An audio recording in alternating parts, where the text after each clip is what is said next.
Hello, welcome back or welcome to the channel. Today we're going to be talking about my top 10 Best Picture Oscar nominees possibly.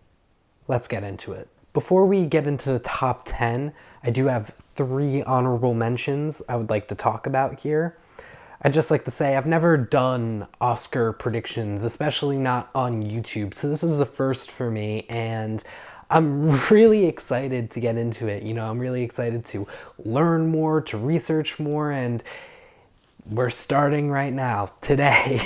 As one of my honorable mentions, I have Indiana Jones, The Dial of Destiny. Now, this is kind of a long shot here. This is a big long shot, but I wanted to find my Top Gun Maverick of the year if there could be another one. We're sort of like a blend between Top Gun Maverick and Avatar: The Way of Water, just that equivalent for the awards. And I thought there was no better choice than Dial of Destiny. It's directed by James Mangold, who previously directed Logan, which did get nominated for an adapted screenplay, although it did not win. He still directed an Oscar-nominated movie, so he's got that sort of experience, and he's obviously a good director because Logan is an incredible movie. We also have Harrison Ford coming back to play Indy one last time. Also, it's being sent to Cannes, which does mean that Disney has some faith in it. I'm not saying that being sent to Cannes is a huge deal for a blockbuster, because Fast and Furious movies have been at Cannes before and premiered there, but still, just if Disney was really worried about this movie and they thought that they had an absolute bust and it was bad, they wouldn't send it to Cannes for early reactions, So obviously it's at least a little good. So I feel like there's got to be some sort of chance, although we don't even know if this movie's going to be good yet. We don't have any reactions, and, how are the visual effects going to be, because a lot of de-aging going on, and it looks good in the trailers, but how's it going to be in the movie? So we're going to find out, and maybe in the future this won't even be an honorable mention, or maybe it'll be in my top 10. I guess we're just going to have to find out. My next honorable mention is Barbie. And some people have Barbie in like their top 10s, even their top 5s I've seen for Barbie, but I don't want to be that high on Barbie. I've talked to some people about the trailers, and personally I think that they look great, but some people think that they look awful. So this might be the kind of thing where it's almost like Babylon, where there's some good performances everybody can agree about, everybody agrees the cinematography and the production design and all the technicals are great, but it just might not be for everybody. And there might be a lot of people sort of split on the movie. But Gerwig has been loved by the Oscars. Lady Bird and Little Women have both been nominated there, and let's see if she goes 3 for 3 with Barbie getting nominated. I don't want to say I'm 100% on board with that happening. I want to see Barbie and get a feel for it, because it also just might not really be an Oscar-y movie. You know what I mean? But right now, it's sitting in my honorable mentions.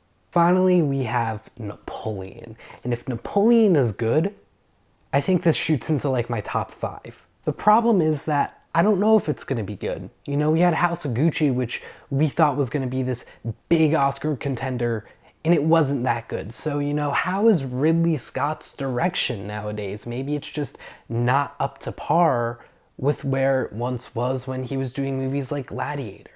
I do think that no matter what, though, just like how Lady Gaga and Jared Leto were in the Best Supporting and Best Actress talks in 2021 for House of Gucci, I think no matter how good or bad this movie is, Joaquin Phoenix will be in Best Actor talks. So at least this movie has that going for it. It actually did just get revealed at CinemaCon by the Sony presentation that, Napoleon will be receiving a full theatrical release and a full marketing campaign for the theatrical release. It's not like it's going to go straight to Apple TV, which I do think is a good sign. But yeah, that's it with me on Napoleon. I do hope it ends up being really good, because if it is totally a contender. I just think that right now Ridley Scott is such a wild card where I cannot put him into my top 10 right now. Now for the top 10. Coming in just barely making the cut is Next Goal Wins. Next Goal Wins is Taika Waititi's next real movie. You know, Thor Love and Thunder, that wasn't a real movie. You know, we haven't seen a real Taika Waititi movie since Jojo Rabbit, and I loved Jojo Rabbit. And even though Love and Thunder left a bit of a bad taste in everyone's mouths, I'm still totally willing to give Taika a chance because we've seen what he can do with, you know, genuinely good movies. This is also being distributed by Fox Searchlight, and you know, Searchlight, they're really good at what they're doing. You know, they've been in the Oscar business for years and years and years, and this seems to be the primary film that they're pushing. You know, it recently got moved to a November release date, which is prime Oscar real estate right there. Also, this film has been scheduled to come out in the past few years and didn't end up coming out, but in those years it was a favorite amongst many people, and just because it's gotten delayed and delayed, it's sort of fallen out of favor with people just because of time. But time doesn't change movies. You know, Top Gun Maverick was still incredible even though it got delayed. Next, I have Air. Air very well might not make it because it's such an early release and it might not have traction, but personally, I think because it's an Amazon film, it's going to do incredibly well because once this gets out of theaters, so many people are going to go and they're going to watch this movie on Amazon. And they might watch it multiple times. You know, this is just such a feel-good movie. There's not a lot of people out there in the world and in this country that won't have something that they like about Air. Also, personally, I just feel like all the technicals in this movie were really good. Affleck's directing was fantastic, and he's really become an auteur director again. And the writing was incredible. It was just so fun. It was like Sorkin-esque type of writing. Not to mention that Viola Davis gives a performance that will probably be nominated for Best Supporting Actress, and Damon gives a performance that probably won't be nominated for Best Actor, but also, like, if there ends up only being like 4 standout performances and then they're trying to figure out the 5th one, I could totally see them just throwing Damon in there as the 5th guy. No shot at actually winning the award, but just getting the nomination. And that in itself would be very impressive.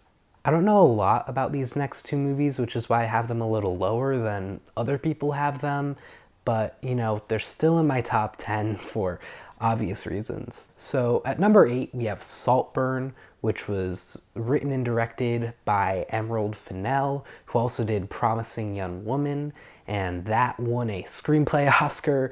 So, you know, she's won an Oscar before for her writing. And this movie is supposedly better than Promising Young Woman and features an incredible performance from Barry Keoghan. It's also supposed to be a lot like Talented Mr. Ripley, which honestly, I have not had a chance to watch yet. I do really want to watch it now. It's on Paramount Plus, so I gotta get to that. But that did well at the Oscars when it was around, so Saltburn could just sort of continue that legacy like 30 years later. At 7, I have May December, which is directed by Todd Haynes, who has been really successful at the Oscars so far in his career. It also stars Natalie Portman and Julianne Moore, who Julianne Moore has worked with Todd Haynes multiple times in her career already. So, you know, she's obviously very familiar with him and they like working together. So I just feel like that's a really good sign that she might be giving a great performance. Also, Natalie Portman, she's just a great actress herself. So we could see some really good performances here, and I'm excited. I'm excited to see it. I just don't know a lot about it, which is why it is where it is. At 6, we have The Color Purple. This is kind of a remake of the Spielberg movie, but you know, rather than just remaking it, they're actually adapting the Broadway musical of The Color Purple. So I think it's going to be relatively different. There's also 3 big performances here, which all have shots at being nominated for an acting award. Fantasia Barrino, Taraji Henson, and Coleman Domingo all have shots at being nominated because, you know, in previous Oscars, their roles have been nominated for the original Color Purple. So, you know, there's definitely a shot. I think that they just need to live up to the original Color Purple a little bit, because I watched that movie and I thought it was pretty good, and I just thought Whoopi Goldberg gave such an incredible performance. So did everybody else in that cast. And what really just needs to happen is that these actors need to come in and they need to play these roles, and they need to do really well, but they also need to make it their own. And if they're able to do that, I can totally see this movie being nominated for loads and loads and loads of Oscars. Not to mention, it is a musical that is coming out at the end of the year, so that can just generate a lot of attention, just like a lot of end of the year musicals do. At number 5, we have my biggest bold prediction on here, which is really out of left field, I think, compared to what I've seen from other people, but this is my home run attempt here. And I feel really good about it, and that is How Do You Live? The director of How Do You Live, Hayao Miyazaki, has been one of the most influential directors in animation for years and years and years. He has made incredible movies like Spirited Away. You know, that movie I absolutely adore. And if How Do You Live can capture some of that, I think it's golden. I think the story for this movie is incredible in the sense that they've been working on it for 8 years. You know, they have really been working on it and fine-tuning it and just trying to make it perfect. This is his swing at the Oscar, whether or not he was attempting it. You know, if he's gonna win any Oscars, if Miyazaki's gonna win any Oscars, this is his chance. Personally, I think it's 100% winning animation. You know, I think that kind of like how Guillermo del Toro's Pinocchio was 100% winning it, even though you had some other animated movies that were probably better, like Puss in Boots. This is going to be the same way, where even if there are some better animated movies, it's just the story behind it and the animation itself that'll carry it to winning. I also think it'll probably get nominated at least, and hopefully maybe win international, and I think that would be a big deal. Also, because this is Miyazaki's last movie, he has a shot at being nominated for director. And yeah, if you're gonna get nominated for animated, international, director, maybe score, maybe screenplay, you'll probably get nominated for picture, right? Also, this is based on a novel that was released way back in 1937, but, you know, I kind of am going to go off of a whim and assume that Miyazaki probably read this at some point, maybe when he was a kid, and that's why he's making it his last ever movie, meaning it's probably a really good story. Apparently, this book was really popular back in 1937, and if he did read it as a kid and just all of that potential personal connection that may or may not be there, I just have this gut feeling. I have a very deep gut feeling about How Do You Live, that it could really break through for animation just in general, and maybe start animated movies being able to get nominated for bigger awards like Best Picture. Or it could just be like a lawn shot, once in a blue moon type of thing, where it gets in and then, you know, we don't see another animated movie in any big awards like picture and screenplay and whatnot for years and years and years again. But either way, I feel really good about this, and I really hope I'm not wrong. I probably will be, but this is my home run attempt. Now, back with the more regular predictions.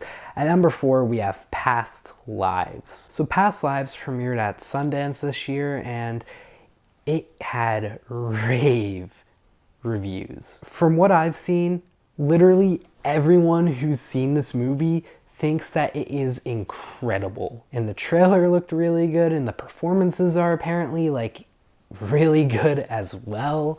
So, you know, this is just one of those movies that seems to tick a lot of boxes for the Oscars. The thing is that there's two things that are going against this movie a little bit, in my opinion. First is that it's coming out in June. I know you guys are gonna say, oh, but Everything Everywhere All at Once came out in April and it won the whole thing. Or, sorry, it came out in like March and it won the whole thing. And to that I say, yeah, but that was a movie where a lot of people went to see it. But this movie looks a lot slower, and it's like a slow romance. You know, it's not like a comedy. It's not an action movie. It doesn't do any wacky things. It just looks like a really good movie. And do general audiences really want to see that? And are general audiences really gonna back that? You know, especially in theaters. And this isn't like Air where it's gonna be put on Amazon for everyone to see it. You know, God knows where this movie's gonna end up. And also just, does the Academy really want another A24 movie winning it again? You know, with other bigger studios, I could totally see it, but A24 is still kind of small in the movie business. But yeah, I guess we'll see. I'm really excited to see this movie though, and I'm sure that I will think it's incredible, just like everyone else has. But is it for the Academy and is it for the Oscars?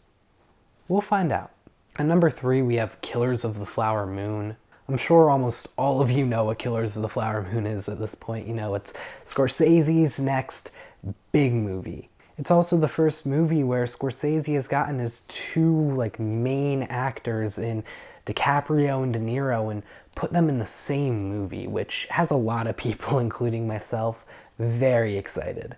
It's also premiering in Cannes, so we're gonna hear how some people feel about it pretty soon. My one issue with this movie is just, we don't know how the theatrical release is gonna look like. You know, it's an Apple movie, and because of the competition this movie's facing this year, you know, this is a really tough year, I think, for movies. It needs to be beloved by fans and just general audiences, I think, to have a shot and have like a really big shot at winning the whole thing. How are general audiences gonna feel about a 3.5 hour Martin Scorsese movie that takes place in the Midwest? Personally, I'm really excited, but you have to just take into account everybody. You can't just think about what the cinephiles who have Letterboxd accounts think, because we make up such a small percent of the movie-going population. At number 1 and 2, I have movies that I think are going to be a lot more adored by fans, you know, just because they're obviously going to have big theatrical releases, and both of them just, they have the makings of movies that are going to make a lot of money in the box office and just have a lot of people backing them. And at number 2, I have Dune 2. Apparently Dune 2 is where it starts to get really good in the book. I already loved the first Dune movie, so if that is the case, and this is just a better story because the book gets better at this point, I am all in. Also, you know, the cast is incredible. They've just been adding more and more phenomenal actors like Florence Pugh and Austin Butler, so I'm really excited to see them. I also think Denis probably has a pretty big chance at getting nominated for director just because he missed out on the first one. And also, this movie, like the first one, will probably win most of the technicals, unless like Indiana Jones or Little Mermaid or whatever is like so marvelous and fascinating. You know, Dune 2 will probably just win all the technicals. And at number 1, we have Oppenheimer. Just say it with me now, okay? This is Nolan's time to win Best Picture, okay? It is his time. He is an auteur director that attracts millions and millions of fans to watching his movies, and he is really one of the few directors left in the business that can make genuinely good movies that make hundreds of millions of dollars. So what does Oppenheimer have going for it? Well, first off, it feels a lot more like Dunkirk than any other Nolan movies, and Dunkirk was probably Nolan's most successful movie at the Oscars to date. but it's not just another war movie. It's more of a character study on Oppenheimer, and it looks like Cillian Murphy is going to give a phenomenal performance here. Personally, I have Murphy as my favorite to win Best Actor right now, just because the performance looks so great, and the way this movie seems to work, where he's going to be in it most of the time, he really needs to sell you on it. You know, if Murphy's not good, this movie doesn't have a shot at winning Best Picture. You know, Murphy really needs to give it his all, and I think he will, and I really believe in him. I think one little issue might be how we're gonna have other, you know, character study type of movies coming out like Maestro, but I think Maestro specifically is just gonna be so much like Tar, where you're gonna have a lot of people not really nominating it and not really liking it as much just because we had Tar last year, so do we really need Maestro this year? So I really think it's gonna give Oppenheimer a lot of ground to stand on. Not to mention the rest of the cast for this movie looks incredible, and they seem to simulate an actual nuclear bomb exploding to make this movie. Like, who does that? For now, unless Oppenheimer just totally ends up sucking, this is my number one movie. You know, I really think that they're going to want to give it to Nolan. He hasn't won a Best Picture yet, and this just, it feels like his time. Just like how I feel like they're going to give it to Tarantino on his next movie, and he's going to be my number one unless that movie sucks. Like, I'm saying it right now, my number one, 2024, 2025, you know, whenever that movie is set to come out, will be the film, it's either the movie or the film critic for Tarantino. That's going to be my number one ride or die type of movie. You know, just because I think the Oscars, they want to award their best directors with a Best Picture. And to me, this is Nolan's time. So with that being said, those are my Best Picture predictions for now in April. And we have so many months to go until the Oscars, and I'm sure that they are going to change a lot. But this is what I have for now. But what about you guys? What are your Best Picture predictions right now in April? So very early Best Picture predictions. Let me know in the comments down below. And you know, if you've made it this far, I would really appreciate if you liked the video and subscribed for more videos. And you know, if you want to keep up with the movies I'm watching, feel free to follow my Letterboxd. The link for that is in the description below. And if you would like to watch another video, I made this March movie power ranking video, which you can watch right here to see what movies are out right now, probably on VOD, that you can go and watch. Thank you so much for watching, and I will see you all next time. Take care.